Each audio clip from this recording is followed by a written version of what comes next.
epicentro do novo coronavírus da América Latina, o Brasil está entre os países mais atingidos pela pandemia. Os cientistas descobriram que se trata de um novo tipo de coronavírus.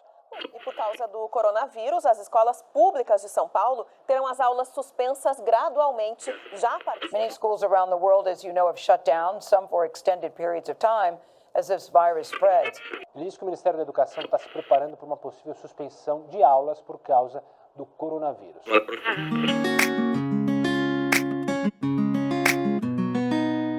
Hello, guys! Oi, gente! Bem-vindos ao Teaching in Critical Times, ou em bom português, Ensino em Tempos Críticos. Esse é um podcast pensado para você, professor, profissional ou mesmo entusiasta da área da educação, que tem o apoio da Associação Alumni USBEA, United States Brazil Exchange Alumni, e da Embaixada e Consulados dos Estados Unidos no Brasil. Eu sou Leonardo da Silva, sou professor de inglês do ensino básico, técnico e tecnológico na Rede Federal. E eu sou a Priscila, sou professora de Metodologia de Ensino no curso de Letras em Inglês na Rede Federal. O episódio de hoje vai tratar de desigualdade e acesso, duas palavras-chave que, infelizmente, andam juntas no Brasil. O Brasil é o 7º país mais desigual do mundo. No que diz respeito à educação, os resultados do último PISA, realizado em 2018 e divulgado em 2019, indicaram que o Brasil é também um dos países mais desiguais do mundo em relação à educação. Ou seja, existe uma diferença gritante no Brasil se compararmos a qualidade de ensino de estudantes pobres e ricos. E em tempos de pandemia, essas desigualdades elas são, sem dúvida nenhuma, potencializadas, né? Elas aumentam. A suspensão de aulas ou as aulas remotas não têm sido fáceis para nenhum estudante no país. Mas os impactos na população mais pobre é com certeza devastador. E motivos para isso são muitos, né? Muitos professores não têm formação necessária para desenvolver a sua prática de maneira adequada nesse formato novo, à distância, remoto. Também tem muitos alunos e muitos professores que não têm um acesso ilimitado, facilitado à internet ou mesmo computador de qualidade. Além disso, a gente precisa lembrar que as famílias ou responsáveis por esses estudantes, eles não possuem muitas vezes a formação e o capital cultural necessários, muito menos o tempo requisitado para auxiliar esses alunos nos seus estudos em casa, já que a maioria desses adultos trabalha e muitos desses jovens, inclusive, ou estão também trabalhando para ajudar em casa ou estão cuidando de irmãos menores que também estão sem creche, né? E também estão em casa. Então, mesmo as famílias que estão em casa, por essas pessoas estarem desempregadas ou doentes, elas não têm condições de apoiar esses alunos. Isso sem contar a falta de infraestrutura, né? Na vida de muitas crianças diariamente, que lidam com fome, falta de água, mesmo a questão da segurança, né, para dar alguns exemplos. E isso tudo impossibilita estudar em casa, né? O resultado disso é que a desigualdade ela aumenta ainda mais nesse contexto, com muitos jovens fora da escola, que inclusive podem acabar abandonando, né, deixando de lado os estudos. Ou seja, a gente não pode ignorar essa realidade e se preocupar apenas com os conteúdos a serem ensinados, né? Para discutir esse assunto tão importante, então, a gente convidou hoje duas professoras da Educação Básica, Técnica e Tecnológica da Rede Federal. Então, a gente tem hoje com a gente a Carol e a Mariana. Bom, a Ana Carolina Bordini Brabo Cárida é docente em Sociologia no Instituto Federal de Santa Catarina, no campus de São José. Ela é mestre em Sociologia Política, licenciada e bacharel em Ciências Sociais pela Universidade Federal de Santa Catarina. A sua área de interesse acadêmico está vinculada a questões que envolvem relações históricas entre juventude, trabalho, educação, políticas e currículo. A Carol leciona na educação profissional e tecnológica em cursos técnicos integrados ao ensino médio, também trabalhando com formação de professores e também com a educação de jovens e adultos. Carol, bem-vinda, é um prazer imenso te receber hoje. Obrigada, pessoal, pelo convite. Olá, Leonardo, Priscila, Mariana e todos que nos ouvem. Eu espero contribuir com o projeto, discutindo as relações complexas que envolvem, o Covid-19 e a educação. Muito bem, bem-vinda. Obrigado, Carol. E a gente tem também a Mariana, né? A Mariana de Fátima Guerino é professora de Sociologia no Instituto Federal de Santa Catarina, no campus de Jaraguá do Sul. Ela é mestre em Educação pela UFMT e doutora também em Educação pela UFSC. Os seus interesses de estudo se focam nas relações entre trabalho e educação na sociedade capitalista contemporânea. Ela faz parte do grupo de estudos sobre política educacional e trabalho, que é vinculado ao Centro de Ciências da Educação da Universidade Federal de Santa Catarina. Mariana, é um prazer te ter aqui hoje e obrigado por estar aqui com a gente. Eu que agradeço, Leonardo. Obrigada pelo convite. Obrigada, Leonardo, Priscila. E boa tarde para todo mundo. Carol também, que é minha colega de profissão, minha amiga pessoal. E vamos aí conduzir um debate interessante para pensar essas questões tão complexas, né, que envolvem educação num contexto de pandemia. Muito bem, Mariana, bem-vinda também. Bom, vamos começar então conversando e eu queria iniciar com uma pergunta direcionada para a Carol. Todo mundo aqui concorda que em um país tão desigual como o Brasil, um dos setores que mais precisa de investimentos do governo e transformações urgentes é a educação. Afinal, o acesso à educação de qualidade é um caminho para reduzir desigualdades sociais. Só que se a gente pensar no contexto de pandemia, a gente sabe que essas desigualdades elas têm, na verdade, aumentado, né? Elas já existiam e elas estão inclusive aumentando. E isso em virtude de tudo que a gente já mencionou no início do episódio, né? Então, eu queria ouvir da Carol, se você pudesse me explicar ou tentar, enfim, refletir comigo, qual que é a importância, qual o impacto da escola pública e do ensino público no Brasil na diminuição das desigualdades. E aí também, considerando a tua área de formação, Carol, eu queria saber como que os conhecimentos da sociologia e talvez até a própria noção do capital cultural, como mencionamos previamente, podem nos auxiliar a compreender esse contexto. Por favor. Vamos começar, né, refletindo sobre algumas questões e eu pensei de, começar citando Paulo Freire, né, e a gente refletir um pouquinho sobre o que seria, né, uma educação de qualidade. Então, é muito comum a gente ouvir no senso comum essa intenção de que por meio da educação a gente pode superar as desigualdades sociais, né? Eu trago Paulo Freire para a gente pensar, né, que a educação por si só ela não é redentora, né? Ela por si só ela não é capaz de resolver as mazelas da sociedade. Então, quando a gente fala em educação, a gente precisa pensar que a educação ela transforma as pessoas, né? E as pessoas transformam a sociedade. E aí, essa transformação, claro, ela se dá a partir das condições materiais de existência, né, de cada um. Então, tendo essa reflexão inicial, eu penso em discutir, né, que a educação, ela depende de um projeto. Então, qual é o projeto que está colocado hoje para a educação, né? Qual que já era o projeto para a educação anterior ao próprio Covid-19? Será que é um projeto que investe em educação, né? Será que é um projeto que já tem intenção de superar essas desigualdades sociais que vocês citaram, né? E aí, quando a gente vai se debruçar sobre as políticas educacionais nesse tempo histórico, a gente percebe que não, né? Já não existia antes do Covid um projeto nacional de superação das desigualdades, né? Onde a educação poderia contribuir de alguma maneira transformando as pessoas, né? Então, para a gente entender um pouquinho desse projeto, eu acho que vale situar, né, que desde 2016, com a medida provisória 746, a educação vem sofrendo ataques, né? Essa medida, ela propôs a reforma do ensino médio, então aqui eu tô trabalhando, né, com esse público específico, e essa medida provisória ela foi instituída pela Lei 13.415 e ela alterou a LDB, né, e consequentemente ela realiza inúmeras alterações, tanto para a formação de professores, como para a elaboração de currículos, né, formas de avaliação nacionais e internacionais, questões que envolvem financiamento, controle do trabalho docente e dos conteúdos e formas, né, de ensino que esses estudantes vão acessar.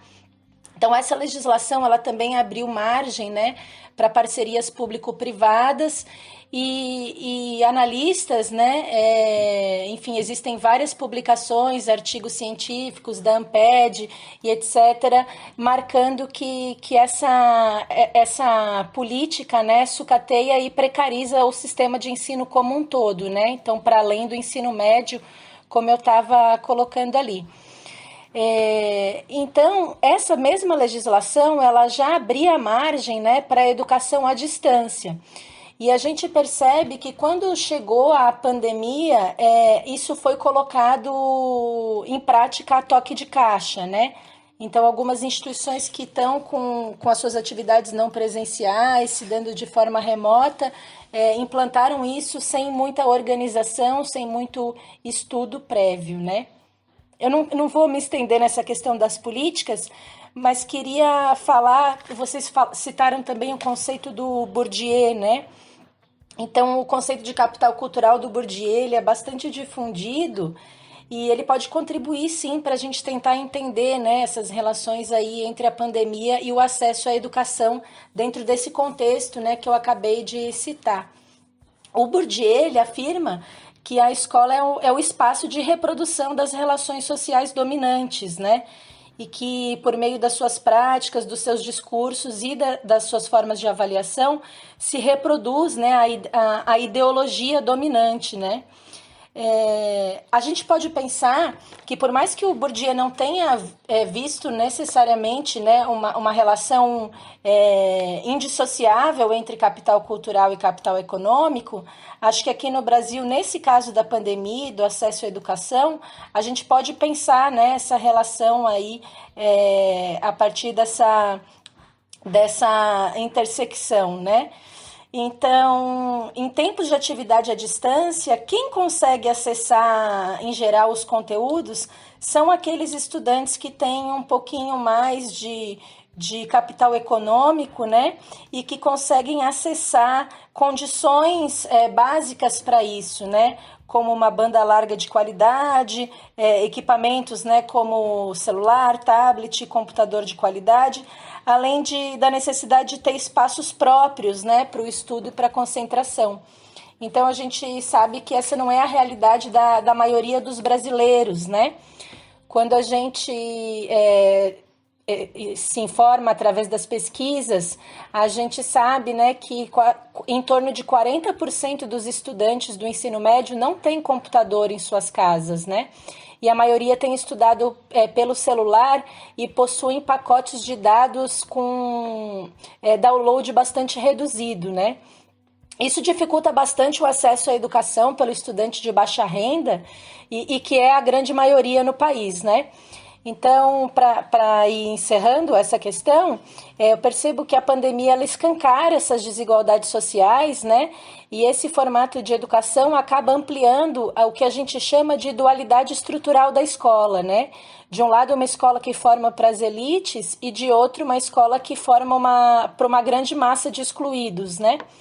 Isso me faz pensar de um texto de uma intelectual, uma pensadora da educação, a Cássia Quenzer, onde ela traz a discussão acerca da exclusão includente e da inclusão excludente, né? Então, no caso, ela está mencionando que se exclui os estudantes, né, pela falta de acesso à educação e inclui quem pode participar, né, dentro do formato de uma época histórica específica. Ela escreve esse texto ainda, ela não tá tratando, né, dessas últimas legislações aí para o ensino médio.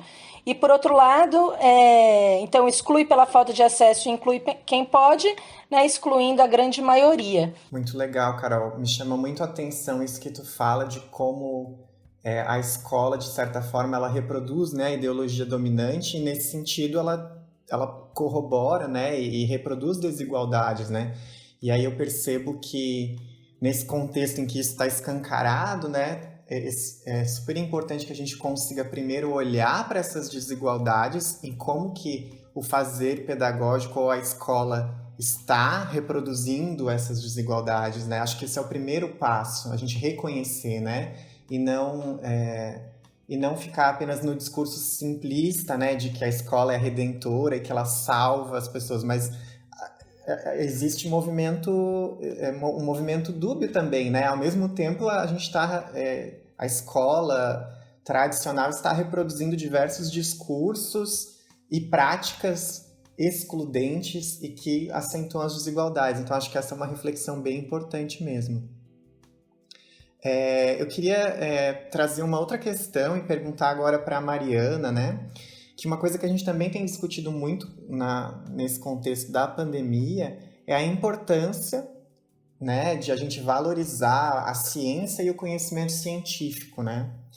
Qual que é a relação disso com o acesso à educação pública de qualidade para todos? Qual a importância dessa valorização, né, e como que isso está conectado com o acesso à educação? Então, né, Léo, para a gente começar a pensar sobre essa questão da ciência, eu vou pegar o gancho da Carol, da questão da desigualdade, e para a gente também pensar de onde surge essa desigualdade, né, de onde ela desponta, né? Então, já que a gente está falando de ciência, a gente vai falar de método, né? E uma pergunta muito essencial quando a gente fala de ciência é o jeito que a gente vai estudar, né? Ou seja, o método. Então, eu, enquanto pesquisadora, professora de sociologia, em toda a minha trajetória, eu parto de um método que busca entender a materialidade das relações num contexto histórico, né? Então, qual é o chão dessa ciência, dessa qualidade que se fala tanto, né? De onde a gente parte, né? Então, se a gente começar a pensar que a ciência, ela não é uma entidade, né? Que ela não é uma coisa que existe por si só, né? Mas ela justamente é produzida por sujeitos históricos e concretos, né? Em contextos de descoberta, né, de questionamentos, de efervescência de uma sociedade tipicamente capitalista, pensando na nossa sociedade ocidental, né? Então, a ciência ela é produzida e ela é dinamizada num contexto de muitas disputas e de interesses de projetos de sociedade, né? Então, se a gente parte dessa ideia de que a ciência ela tem esse caráter concreto, histórico e contraditório, a gente começa a pensar a ciência como um construto humano mesmo, né? Então, nesse sentido é importante pensar, né, que, de acordo com o que foi perguntado, a valorização da ciência, do conhecimento científico, eu entendo que no momento atual a gente vive um problema de polarizações voltadas à ciência, né? Por um lado, você tem um movimento que direciona a um obscurantismo, né? Ou a uma anticiência, né? No sentido de pensar que nós, cientistas, estamos trabalhando para, né, derrotar tal projeto, tal partido, etc. Então, aí tem uma coisa de lutar contra a ciência, né? Esse obscurantismo. E outra que é um viés mais voltado para uma questão neopositivista, né? Entendendo que a ciência ela é neutra, ela é redentora, como se ela por si só tivesse também o status de verdade absoluta, né? Então, o que é isso? São polarizações. E se nós temos polarizações, nos faltam mediações, né? Então, o que são as mediações? A gente fazer, né, os links necessários aí, que muitas vezes não estão expressos, né, na realidade imediata.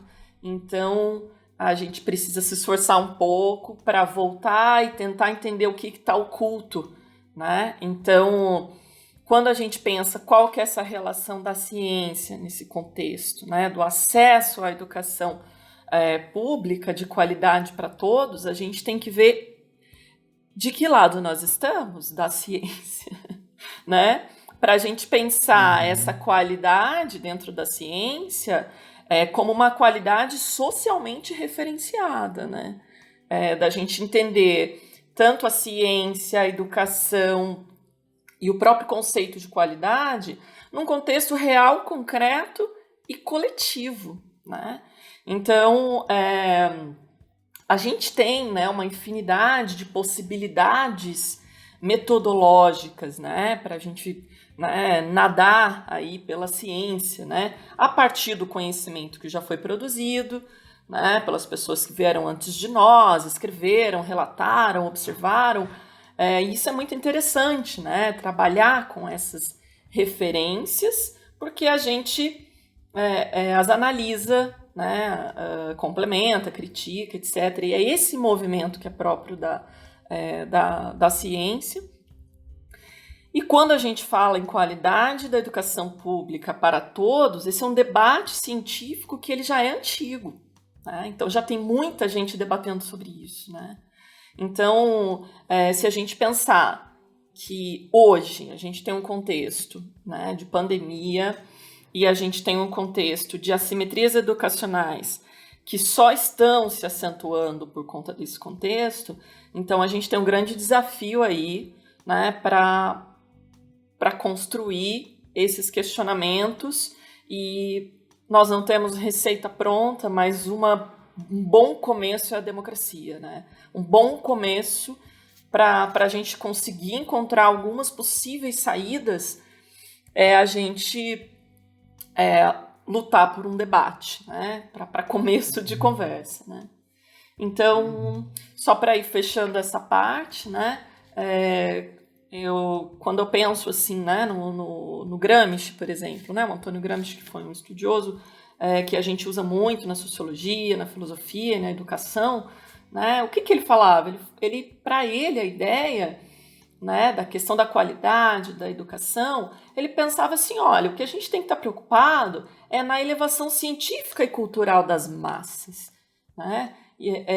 No sentido da gente ir organizando o trabalho, a ciência e a cultura, e para que essa produção vá de forma orgânica, organizando uma sociedade, eu vou usar a palavra justa aqui, tá? Mas uma sociedade que, de fato, esteja mais a favor, né, de condições mais propícias, né, de condições de vida possíveis, né, porque no contexto do capitalismo que nós vivemos, a gente não tem possibilidade simplesmente para a vida de algumas pessoas, né, é um contexto um contexto extremo, né. Então eu penso um pouco por essa via, né, quando a gente parte para o contexto de realidade, e você vê que no Brasil a gente tem 11,8% de pessoas que não terminam o ensino médio, né, no Brasil, e vê que esse percentual é 8 vezes maior do que os jovens mais ricos, a gente fala assim, opa, alguma coisa está errada, e a gente tem que voltar um pouquinho atrás e recorrer à ciência e se colocar nesse lugar de questionamento mesmo, né? Uhum. Eu acho bem interessante isso que a Mariana e a Carol estão trazendo, porque a sensação que dá ao conversar com alguns professores, né, que estão na linha de frente de algumas escolas em comunidades que a gente sabe que a desigualdade ela é bem acentuada, é a sensação de que a escola ela luta por uma sobrevivência, né, e os alunos dessas escolas também. Então, não é apenas a preocupação, estamos dando conta do conteúdo. A preocupação ela é realmente assim, se manter nessa sociedade, né, diante de tudo isso que a Mariana coloca, né. E aí, eu queria pegar esse gancho e fazer uma pergunta de novo para a Carol, que vai nesse sentido. A gente sabe que no país todo a gente tem diversos movimentos dentro das escolas, em comunidades, enfim, tentando buscar formas, né, de garantir essa sobrevivência. Então, um exemplo seria a arrecadação de alimentos, produtos, que as escolas elas vêm buscando fazer, né, para algum tipo de campanha, enfim, para poder oferecer alimentos e produtos para crianças e famílias desses bairros de periferia. Então, é uma maneira, né, de tentar dar conta de outras necessidades. E a gente percebe aí como a escola ela vai atuando em outros papéis que não apenas, né, o papel, vamos dizer assim, do ensino. Então eu queria ouvir um pouco da Carol, quais outros movimentos poderiam auxiliar na diminuição da desigualdade nesse momento, né? Inclusive até refletir sobre esse próprio movimento, né? O que esse movimento diz sobre a sociedade, né, na qual a gente vive. E aí também pensar um pouco qual o papel do Estado nesse sentido, né? Porque a gente não pode desresponsabilizar o Estado, né? A gente não pode responsabilizar a escola para tudo, né? A escola ela acaba sendo essa detentora de tudo e na verdade a gente sabe que não é bem assim. Então, Carol, por favor, se você puder comentar sobre isso. Claro, Priscila. Eu penso que o Estado ele tem o dever, né, de criar e garantir políticas de acesso e permanência à escola. É preciso garantir uma renda mínima para que os trabalhadores possam enviar os seus filhos à escola, né? A gente tem relatos de vários estudantes que agora em meio à pandemia, por exemplo, tiveram que começar a trabalhar. Então, a questão de às vezes não estar conseguindo acompanhar, né, esse ensino remoto, ele está para muito além do acesso à tecnologia, né? Vamos pensar por esse lado. Quem está preocupado em colocar a comida na mesa não consegue priorizar os estudos, né?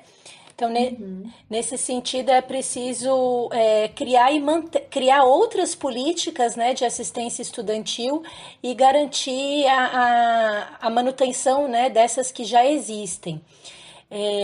Então, a gente como a Mariana colocou ali, a gente sabe que a educação ela está intimamente vinculada ao mundo do trabalho, né? Não existe, não dá para a gente falar de escola sem falar, né, da vida, né, material, do cotidiano aí dos trabalhadores.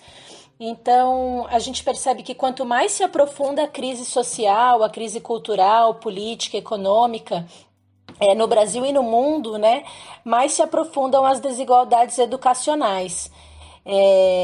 Então, eu penso que é necessário a gente compreender, né, esse problema na sua totalidade, para além de iniciativas de caráter assistencialista, né? Essas iniciativas elas são muito importantes, né? Muitas vezes elas fazem o próprio papel do Estado, mas a gente precisa agir para além da aparência, né? E construir estratégias de organização e mobilização popular. Isso tanto em relação aos trabalhadores da educação como o movimento estudantil, né? Então, a gente sabe, no ano passado, a gente teve um dos maiores atos aí contra os cortes da educação, né? Então, não é de hoje que o recurso para a educação pública está escasso, né? Isso até é senso comum, assim. Então, naquele momento, né, que ficou conhecido como 15M e 30M, milhares de trabalhadores e estudantes foram para as ruas, né, contra o desmonte que tem sido conduzido, né, pelo governo federal em relação à educação especificamente, né? Então a gente percebe que a pandemia ela abre margem, né, para que esses recursos e esses investimentos eles sejam ainda cada vez mais escassos, né? A gente tem dito que a pandemia de alguma maneira se tornou desculpa para tudo, né? E a educação, nesse sentido, ela é um direito, né? Ela não é uma mercadoria. E o papel do Estado é garantir esse direito, né? Não transformar a educação em uma educação que cumpre apenas com os interesses, né, do grande capital, das grandes corporações, né, que procuram vender educação e que estão também, de alguma maneira, se apropriando desse momento que a gente está vivendo para implantar aquela reforma do ensino médio que eu citei lá no início da nossa conversa. Ótimo. Eu acho que é super importante a gente pensar que, eu acho que isso faz a gente pensar na questão da coletividade, né? Enquanto que as soluções elas precisam ser estruturais, né? Não são só soluções individuais, não. Eu acho que tira um pouco essa compreensão de que a questão é uma questão social, faz a gente refletir sobre como o enfrentamento tem que ser social, né? A importância das políticas públicas, né? Eu queria tocar um pouco no assunto que a Mariana trouxe, né? Ela falou um pouco sobre a democracia, a importância da defesa da democracia, né? E queria citar a Bell Hooks, tem sido uma das nossas principais referências, né, nessa série de podcasts, né? E a Bell Hooks, ela fala que se a gente quiser ser educador democrático, né, se nós quisermos ser educadores democráticos, temos que trabalhar para encontrar formas de ensinar e compartilhar conhecimento de maneira a não reforçar estruturas de dominação existentes, as hierarquias de raça, gênero, classe e religião. Então, para além desse entendimento de como essas desigualdades elas são estruturais, né, a gente precisa também encontrar formas de não reforçar essas estruturas por meio da prática pedagógica, né? Então, para ela, educador democrático é aquele que vai contra a reprodução das estruturas de desigualdade social. E aí a minha pergunta é, né, mas como que eu posso pensar isso na prática pedagógica? Como que eu, professor, na sala de aula, né, ou não só na sala de aula, porque o ser professor vai além da sala de aula, né, posso tornar esse ensino significativo, buscando promover a justiça social e a diminuição das desigualdades, ainda mais em tempos de pandemia? Pois é, né? Quando a gente pensa nessa questão, né, como eu, professor, posso tornar o ensino significativo na promoção da justiça social e na diminuição da desigualdade em tempos de pandemia? Acho que o primeiro cuidado nessa questão é a gente pegar aquele gancho que a Carol trouxe, de que nem a educação nem os professores vão salvar nada, né? Então, de repente, a gente pode se deslumbrar com, talvez, um discurso salvacionista, né? Na verdade, o professor, nós professores, nós estamos num contexto social, numa totalidade, né? Complexa e contraditória. Então, assim, na forma como eu penso, nós professores, que somos trabalhadores, que também tivemos a nossa formação, né? A gente tem que estar conectado com um compromisso ético-político, né? A gente tem que saber que, estando, né, sendo seres sociais num contexto educacional, né, de formação, a gente tem que saber que a gente está num processo de qualificação, de formação para o trabalho, né, no caso específico do IFSC, né, de uma formação de trabalhadores para o capitalismo no contexto atual, né, do desenvolvimento do que a gente tem hoje, né, das forças produtivas. Então, a gente tem que saber que esses projetos de educação, né, um projeto do que se entende por ser que tipo de cidadão que a gente tem que formar, né? A gente também, enquanto professor, a gente sofre uma série de pressões para formar esses cidadãos, né, de um tipo específico, né? Então a gente acessa uma variedade de tendências pedagógicas, uma série de procedimentos técnicos que a gente tem que seguir e tudo mais. E nesse processo a gente vai debatendo, discutindo, observando e atuando junto com os movimentos sociais, os movimentos estudantis. Então, no meu ponto de vista, entender, né, como é que eu poderia contribuir para essa diminuição da desigualdade nesses tempos de pandemia é estar conectado nesse contexto de educação, não só como uma educação conteudista, né, mas também conectado com os processos políticos, culturais, com os protestos existentes, né, e isso independe da área do professor. Independe da área da qual o professor é especialista, né? Não é porque eu sou professora de sociologia que pode ser diferente com o professor de química, língua portuguesa, etc. Né?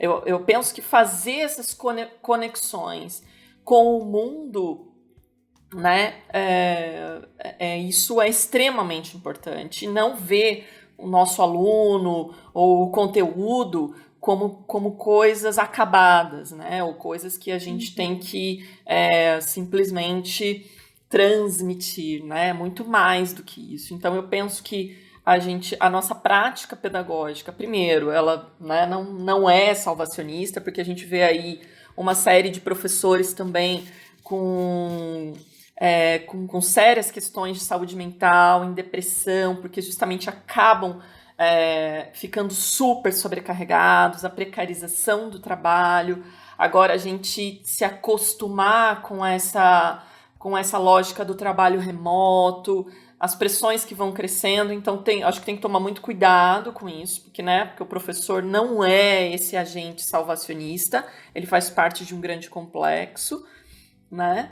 E prestar atenção, né, nós, enquanto professores, o que a gente pode fazer?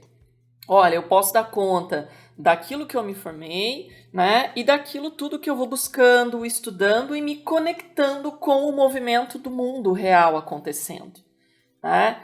E eu acho que tem muito a ver com isso. Nem sempre a gente vai ter as respostas ou, muito rápidas, né? Porque a gente justamente está vivendo e tentando interpretar o mundo ao mesmo tempo, né? Então isso nos coloca numa condição de desafio muito grande, né? Mas justamente a gente trabalha com isso, a gente trabalha com educação, a gente trabalha com ciência, essa é a nossa matéria-prima, né? É com essa massa, né, que a gente bota a mão, né? Então esse é o nosso ofício, né? Então acho que eu penso que é isso mesmo. Uma coisa que eu fico pensando, Mariana, eu concordo plenamente contigo, né? A importância do professor ele ter esse espaço e essa oportunidade de reflexão e de tentar compreender esse mundo ao redor dele, né, para poder, enfim, agir e ao mesmo tempo estar incitando a reflexão e a ação através das suas aulas e de todo o seu processo educacional. Mas algo que eu fico me questionando muito durante esse momento de pandemia, e eu acho que isso também cabe até no antes, né, no contexto pré-pandemia, considerando todas as desigualdades que a gente tem enfrentado, mas pensando especificamente agora na situação dos professores, a sensação que dá é que não se tem tempo para nada, né? O professor ele não tem tempo para pensar, ele não tem tempo para refletir, especialmente agora, assim, muitos professores eles estão só naquele modo automático de reproduzir, porque é muita pressão, como você mesmo colocou, né? Esses dias eu ouvi de uma professora da educação básica estadual aqui de Santa Catarina, que ela disse assim, que me chamou muita atenção. Ela falou: eu me considero atualmente uma fazedora, eu não tenho momento nenhum onde eu consigo parar e refletir sobre o que eu fiz, eu não consigo parar e olhar, eu fiz essas e essas escolhas e elas estão fazendo sentido, elas estão tendo esses e esses resultados. Não, ela tá fazendo, a única coisa que ela faz é fazer, é reproduzir, né? E então isso me faz pensar muito, assim, em como que a educação, os rumos que a educação está tomando nesse momento de pandemia, né? Até fazendo uma conexão com o que vocês ambas comentaram antes, né? De todas esses caminhos, enfim, que a educação tem tomado durante a pandemia, esse reforço da transmissão, muitas vezes, do conhecimento. E aí eu queria fazer um exercício da gente pensar, então, para frente, né? Se a gente for considerar que a gente já está há um tempo vivendo esse momento, esses efeitos da pandemia, né? E se a gente for pensar, então, olhar e pensar em todas as escolhas que temos feito enquanto sociedade, e aí pensar nesse futuro pós-pandemia, ou talvez, né, durante um futuro prolongado de pandemia, né, porque a gente não sabe muito bem aí quando será o pós-pandêmico, né. Então eu queria ouvir de vocês o que a gente já sabe, o que a gente já aprendeu e o que a gente precisa considerar para esse futuro. De repente, novos caminhos a serem tomados, enfim. Inclusive também pensar em que cuidados que a gente deveria ter ao analisar o contexto social de agora, pensando nesse futuro próximo. Eu fiquei, assim, bem tocada com essa questão, né? Porque é complicado, né, a gente fazer qualquer exercício de futurologia, assim, para a gente tentar entender, né? Acho que a gente vive a maior época de incertezas aí, né? A gente percebeu que a gente não tem controle sobre a nossa vida, né? Eu sinto que os professores estão bem perdidos, assim como tu mencionou, né? O caso da sua colega. E eu percebo também que a gente tá vivendo, né, uma crise social e econômica que ela tende a se aprofundar. né? Então, a gente sabe que o desemprego ele já está atingindo níveis recordes e isso vai se intensificar, né? Mais ainda com o processo de recessão que a gente tende a atravessar, né? Em relação à educação, eu penso que a escola pública, né, no caso, ela vai ter uma das maiores evasões da história, né? A gente vai ter muito estudante fora de sala de aula que vai ter que entrar, né, nesse mercado de trabalho precarizado. E nesse sentido, né, como eu já mencionei anteriormente, as políticas educacionais elas pegarão carona, né, nas justificativas da pandemia e o projeto para a educação que já estava pautado, né, vai entrar em vigor aí aceleradamente. Nesse sentido, eu me refiro às privatizações, né? A gente sabe já de projetos de lei, como, por exemplo, o Futurice, né, que é um projeto que busca, né, privatizar a educação federal especificamente, né, que é esse o nosso lugar de fala, eu estou entendendo aqui, né, acho que nós 4 estamos nesse espaço. Então, penso que as desigualdades de acesso vão se aprofundar cada vez mais, né, como a Mariana colocou, e me preocupa o tipo de ciência que vai ser desenvolvido nesse contexto, né, uma vez que, por exemplo, as humanas vão perder bastante espaço, né, nesse sentido, se a gente tiver, né, concretizado esse processo de privatização. E estou há semanas pensando, né, que cuidados que a gente deve ter, né, enquanto indivíduo, enquanto docente, né, enquanto alguém que está preocupado aí com todas essas questões. Eu penso que, primeiro de tudo, né, fico já pensando no recadinho, mas a questão da nossa saúde mental, né? Eu sei que vocês já fizeram um episódio sobre isso também, e acho que é um dos temas aí que a classe, né, docente precisa se debruçar e discutir para a gente até poder dar sentido, né, para a educação dessa maneira que ela está organizada atualmente. Eu percebo muito que a pandemia fez isso com os professores, né? Muitos se reconheciam na sala de aula, sempre gostaram muito do contato com os alunos, né? Da resposta, de vê-los, de conversar, de ver o olhinho brilhar, né, quando algo faz sentido para eles. A gente da sociologia trabalha aqueles temas que vocês citaram, né, na pergunta anterior, como gênero, raça, questões econômicas, né? Então, isso à distância fica muito difícil, né? E a gente, por si só, né, desse lugar aqui que eu falo, por si só já me entendia que estava caminhando na contramão, né, dessa proposta massificadora de educação, vamos se dizer. Mas a pandemia nos tira isso, né? Ela nos tira esse sentido, ela nos tira esse contato, o contexto de pandemia, eu digo, né? Então, talvez é a hora, né, de se cuidar para a gente pensar para onde que a gente vai, né, e como é que a gente vai continuar se reconhecendo, né, e se identificando com esse trabalho que eu vejo que a maioria que é professor quis ser professor, né, foi uma escolha e se sente professor, né, então acho que a gente tem que cuidar, né, de nós mesmos aí para a gente poder continuar trilhando o caminho que a gente acredita para a educação, né? Pois é, pegando o gancho aqui da Carol, a forma como a pergunta se coloca, né? O que já sabemos ou devemos considerar em um futuro pós-pandemia ou durante pandemia prolongado, né? Eu penso que um cotidiano mais reflexivo ajuda muito a gente a traçar tendências mais concretas, né? E menos né, baseadas em coisas muito, muito fantasiosas, né? Então, assim, a gente ter um pouco mais de atenção, né, no cotidiano e na forma como a gente vai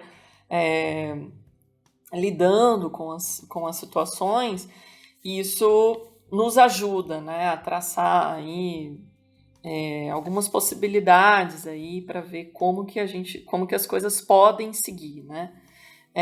No entanto, tá bem difícil, né, da gente imaginar como vai ser o futuro, porque a gente não tem ideia, né? Nós não sabemos quando isso vai acabar, se vai acabar, né? A questão da produção científica para a criação de uma vacina, voltamos para as aulas presenciais ou não, tudo isso está em suspenso, né? Então, já emendando a questão dos cuidados que a gente tem que ter para analisar esse contexto, eu acho que a gente tem que prestar muita atenção na vida concreta, né? E fugir, ou pelo menos evitar, explicações muito categóricas e definitivas, né? Por exemplo, precisamos precisamos salvar a economia, ou então pessoas que negam o contexto da pandemia, né? Então a gente tem que ter muito cuidado com isso, né?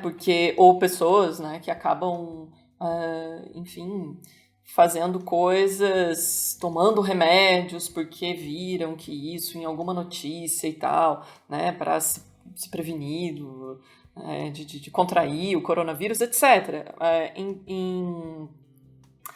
Nesse sentido, eu gostaria de pontuar o cuidado com as fake news, a análise mesmo, né? A gente não precisa ser grandes cientistas, tal, para prestar um pouquinho mais de atenção, tentar buscar círculos de conversa que tentem questionar mais as coisas, né? Então, nesse sentido, eu acho que realmente, como a Carol falou, não dá para a gente abrir as cartas aqui, né, e falar de um futuro, como vai ser, mas eu acho que esses cuidados com determinações simplistas, receitas prontas, eles devem ser tomados, né, e prestar atenção nesse cotidiano, né, se posicionar de uma maneira atenta, né.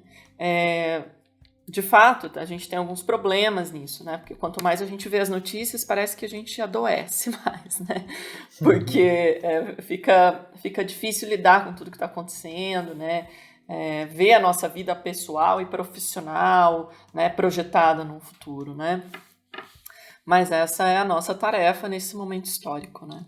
Muito interessante o que vocês trazem, né? Então, acho que fica muito claro a importância de a gente refletir criticamente sobre o contexto, entender esse contexto, né? Não aceitar coisas prontas, né? E se questionar. Eu acho que esse é um papel não só dos professores, mas de todo cidadão, né? Tentar compreender essa realidade. E acho que o diálogo que tu fala, né? Tu mencionou isso também, Mariana, de as pessoas entrarem em grupos de diálogo, né, de reflexão em conjunto, né, acho que isso é muito importante. Vocês também mencionaram a importância da saúde mental, né, para os professores, que eu acho que é algo que a gente também tem discutido, né, e realmente é difícil encontrar esse equilíbrio, né, em compreender a dura realidade, estar ciente, consciente dela, mas também cuidar, né, da questão da saúde mental.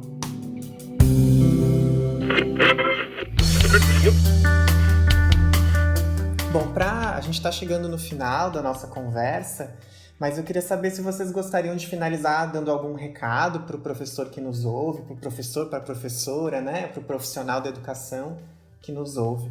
Então, a palavra fica com vocês aí, se vocês quiserem deixar algum recado para finalizar. Eu penso que, por mais que a gente esteja falando, né, desse projeto educacional dominante, né, as políticas educacionais, elas não se materializam sozinhas, né? Em última instância, quem está na sala de aula, né, ou aqui no ensino remoto, é o professor, né? Então, a professora, o professor, que tem contato mais direto, né, com os alunos. E eu penso que nesse momento, né, nosso dever é informá-los sobre o contexto em que a educação está inserida, né? Problematizando as relações sociais e refletindo sobre os possíveis impactos na formação dos jovens e dos adultos, né, nesse contexto. Problematizando o que é ou será, né, esse novo normal. Então, a gente percebe, enfim, inúmeros mecanismos de controle, né, caindo sobre o trabalho docente, mas de alguma maneira a gente precisa ter isso em mente, né? Que quem de fato concretiza a educação no cotidiano, né? Como a Mariana colocou, são os docentes, né? Então, quanto mais a gente tiver, enfim, nesse momento e mais diálogos, né? Como tu mencionou, a gente puder fazer em todos os âmbitos, né? Com todos os envolvidos aí com a educação, né? A gente vai poder, enfim, resistir a mudanças que podem não ser muito interessantes, né, para a classe trabalhadora, para falar de uma maneira sutil, né? Pois é, então, eu penso que um recado, assim, né, para os nossos colegas, professores, é tomar cuidado, né, com as grandes idealizações, né, tanto sobre a própria ação docente quanto o resultado dela, né. Então, eu lembro que eu já ouvi de muitos professores, e até talvez no começo da minha carreira como docente eu já tenho até falado isso, né, de, por exemplo, a gente está num contexto de conselho de classe e tal, e professores, assim, preocupados e dizendo a seguinte frase: eu só quero que o meu aluno seja alguém na vida. E eu lembro que eu fiquei pensando muito sobre isso, né? Ou seja, os nossos estudantes já são alguém na vida, eles já existem, né? Então, nós não vamos, né, promover essa questão, dar a eles esse estatuto de alguém, né? Então, a gente tem que ter muito cuidado com isso, né, de não se cobrar tanto nesse sentido, né, mas fazer aquilo que está dentro do nosso contexto concreto, né, e dentro da nossa formação, né? Eu não estou sugerindo dessa maneira que a gente se acomode, né, mas que a gente perceba a nossa ação profissional, né, e esse contexto de complexidade que muitas vezes a gente não vai conseguir agarrar todo ele, né? Muitas vezes a gente vai conseguir analisar ou ter acesso ou alcançar determinadas franjas desse grande complexo, né? Então, acho que esse seria o recado, né? Voltando ali à história da amiga da Priscila, né, que se sente uma fazedora, que sente que o trabalho está sem sentido, né? Porque para a gente, enquanto educadores, professores, cientistas, importa muito a gente ver sentido no que a gente faz, né? A gente tem um compromisso ético-político com o mundo, né?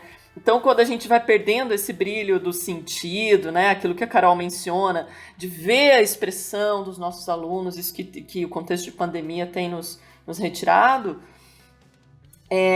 isso também tira o nosso brilho também, né? Então, acho que esse seria esse recado, né? Dar conta do que é possível, né? Para a gente também cuidar da nossa saúde mental.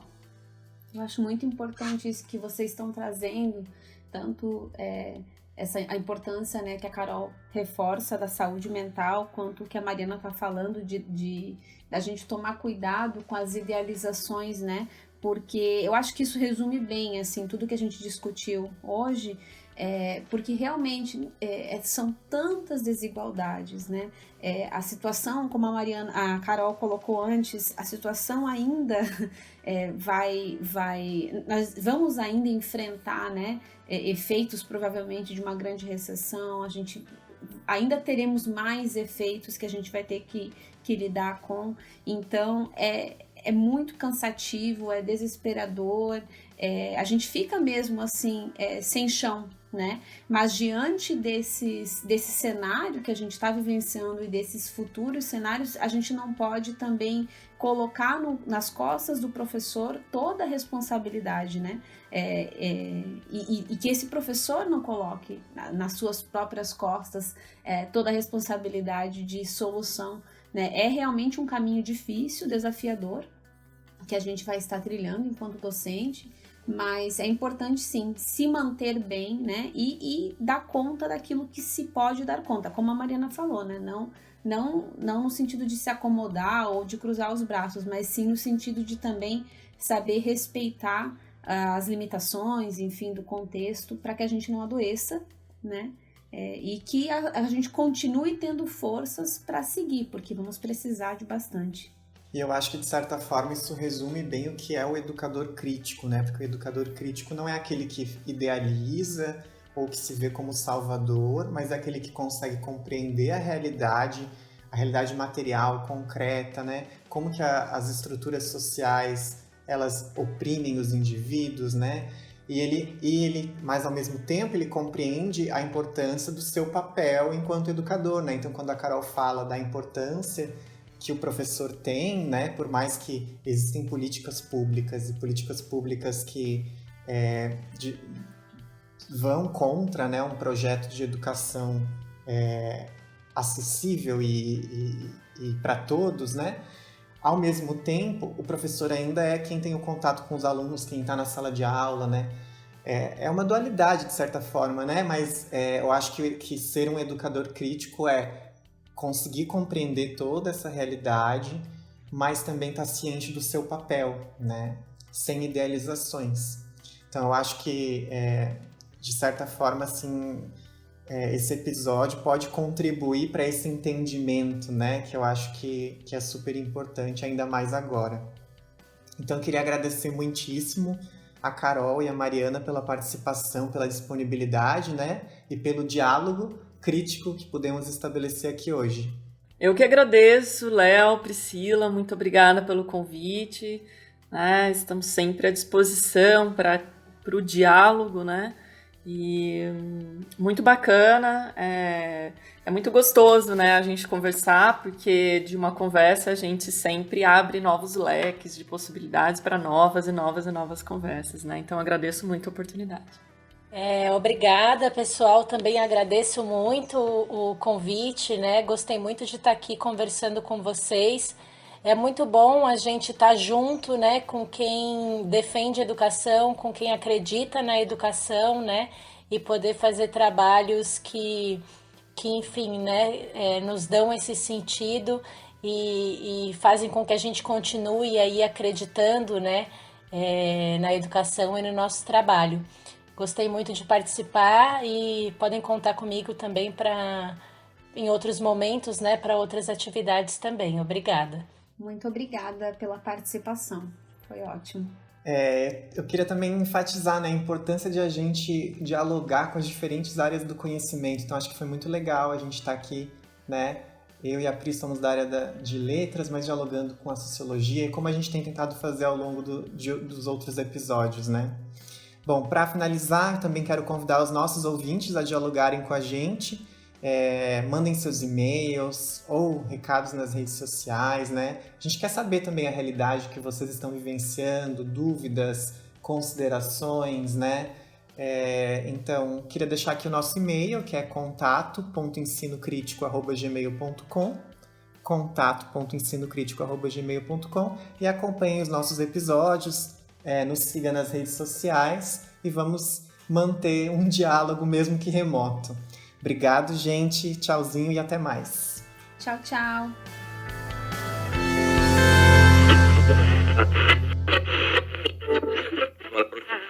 In case I don't see ya, good afternoon, good evening, and good night.